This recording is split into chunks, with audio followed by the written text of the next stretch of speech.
Assalamu алейкум, урматтуу мекендештер, урматтуу бир туугандар. Биздин бүгүнкү күндө жашап жаткан бул жашоо баарыбызга убактылуу берилген гана убакыттар. Бирок ошол убакыттар өтүп жатат, бирок кимдики кандай өтүп жатат өмүрлөр. Маселе ошол жакта экен. Ошондуктан азыр мен бул агамдын жанында келип отурам. Сизге биз айтпасак деле маалым болуп турат деп ойлойм, достор. Анткени менин колуман эмне келет? Менин колуман ушул элдин үнүн элге жеткизиш колуман келет экен. Ушул колуман келген нерсени жашоонун аракетиндемин. Азыр мынакей Кубанычбек байкенин акыбалы чындап күн санап мындай оорлошуп аткандыгы айтсак болот да. Азыр мынакей Кубанычбек байке, бул эмеге канча убакыт болуп калды дедиңиз ооруп атканыңызга? 5 ай. 5 ай болду, Мынакей 5 ай аралыгында азыр сизге кайсы диагнозду койду? Гепатит Б деп койду, В деп койду. Азыр мына иштин шишигин жакыныраак келип турсаң, азыр ичиңизден азыр суу алдырып элексиз, бул иштен. Мынакей азынан монтип ич.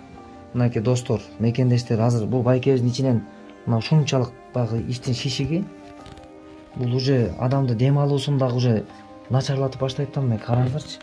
Аябай, мына аябай катуу шишип турат да могул жердечи. Өткөндө да ушинтип шишигенде ичинен 13 литрден ашык 18 литрге чейин алынган суулар болот. Ушул азыр байкенин ичин тээп мондай болуп туруп. Анан уже бул монтип көкүрөккө чейин, бияка чейин чаап баштайт экен да. Ошондо уже адамдын дем алуусун, өпкөнү кысып, анан уже бул өтө адамды кыйын абалга салат, достор.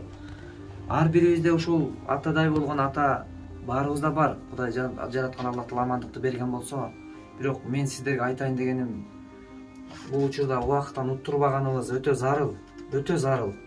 Анткени мен өзүм медик болбосом дагы, мен бир врач болбосом дагы, бирок ушул иштин айланасында аракет кылып жүрүп, ар кандай нерсеге күбө болуп атабыз.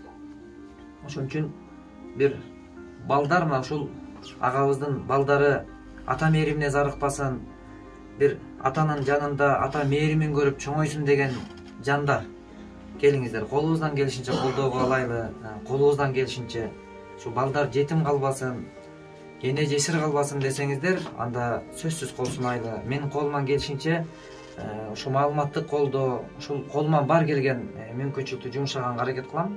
Сиздер да кайдыгер болбоңуздар. Эртең билбейбиз кимибизди кайсыл күн күтүп турат. Балким мени кайсыл күн күтүп турат, көрүп аткан сизди кайсыл күн күтүп турат. Биз билбеген бир алсыз инсанбыз. Ошондуктан колдон келсе сооп ишин жасап, жараткандын алдында бир Кудайдын берген убактысын Кудай жолуна жумшап, Кудай берген ырыскыны Кудай жолуна жумшап, жараткандын алдына кайсыл бир күнү барсак дагы жүзүбүз жарык барууну жараткан насип кылсын. Анан Кудай буюрса байке, сиз дагы берген жараткан дартына шифа берген болсун деп Кудайдан тилек кылабыз. Мен да тилектешмин жакшырып кетишиңизге.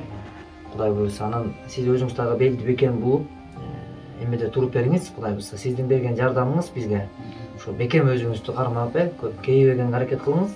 Анан мен ойлойм, ушул көрүп турган көрүүчү кыргыз мекендешим кайдыгер эмес. Ошон үчүн бүгүн 100дөн ашкан адамдардын мына ушундай акыбалдан төшөктө турган учурунан тургузуп алганыбыз 100 деп саналат. Бул байкебиз да ошол катарда балдарынын каршында аман эсен барып келишине көмөктөшөт деп чоң ишеничтемин. Аллах баарыңардан ыраазы болсун. Саламатсыздарбы, эл журтум? Сиздерге бүгүн кайрылуу жасап жатабыз. Ушинтип жолдошум май айынан бери ушундай ооруга чалдыгып калды. Балдардын жакшылыгын көрөрдө ошо элден жардам сурап жатабыз. Май айынан бери ушинтип жакшынакай жумуш кылып жүргөн жеринен ушундай ооруга чалдыкты. Буюрса сиздерден үмүт кылып жатабыз. Эл журтум, жардам берип, мына балдардын жакшылыгын көрөрдө ушундай ооруга чалдыгып, түнү менен уктабай, ичи көп кыйналып атат. Эл журтум, жардам болсо жардам берип коюңуздар, суранабыз. Балдардын жакшылыгын дагы көрөлү буюрса. Индияга барса жакшы болот дейт буюрса. Ошо коркунучта турат. Жардамыңыздарды аябаңыздар. Аллах Таала өзү берген дартына шифа берген болсун. Анан урматтуу достор, мекендештер, мынакей агабыз алсырап алдан ушундай күчтөн тайып кече күнү эле жаркылдап мына ушул өмүрлүк жары менен бала чакасы менен жашынакай жетелешип өмүрүн сүрүп аткан агабыз моминтип алсырап төшөктө жаткандыгы биз үчүн деле өкүнүчтүү болуп турат. Ошон үчүн бир туугандар, достор, колубуздан келишинче колдоо кылып эме кылайлы буюрса. Мен дагы кайдыгерликтен алысмын. Сиздерден дагы ушул ишенич тактаганга да аракет кылам буюрса. Байке Кудай берсе ыйланып буюрса баары жакшы болот. Аллах Таала өзү берген датына шифа берсин. Эртерээк жакшы болуп кеттиңиз буюрса Кубанычбек байке. Өзүңүз да бир эки ооз эме кылып койсоңуз айтып. Мен өзүм кыйналып турам. Азаматтын келгенине рахмат. Шундай жакты экен.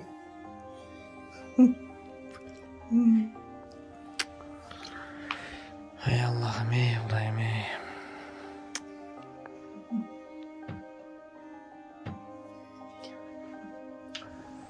Unuttu kalay kalk. Gel şu ayla gitken ben. Hayırlı adam.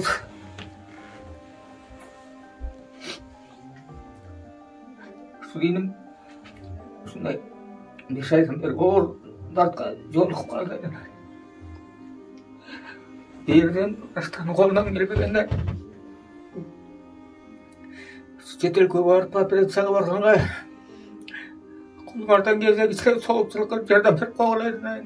El jurt agayın tuğandar sizlerden soradım aynan jardam berip koygulay. Kayrımdуулuk kılıp koygulay. Bul ayla ketkende iş bolup atadı. Sizlerden de jardamlar gerek.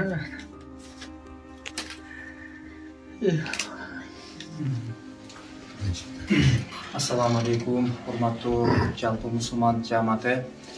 Мына бүгүн сиздерге кайрылуу болуштун себеби ошол Кубанычбек байкебиздин баягы оорусуноого туш болуп калгандыгына мына күбө болуп турабыз. Ошол сиздерден ошол көптү көрсө көл болот дегендей Аллах Таалага эң сүйкүмдүү амал дейт. Ошол бир адамдын муктаждыгын бүтүргөн адамдын ошо муктаждыгын бүтүргөн адам Аллага эң жакын, эң сүйкүмдүү амалдын катарына кирет. Кудай Таала бардык ден соолук, бардык бүткүл жашообуз, өмүрүбүз Кудайдын колунда. Ошондуктан ушундай оорусуноого түшүп калган байкелерибизге жардам бере турган болсок, ошол ден соолукка шүгүр кылган болобуз. Ошол биз үчүн эч нерсе эмес.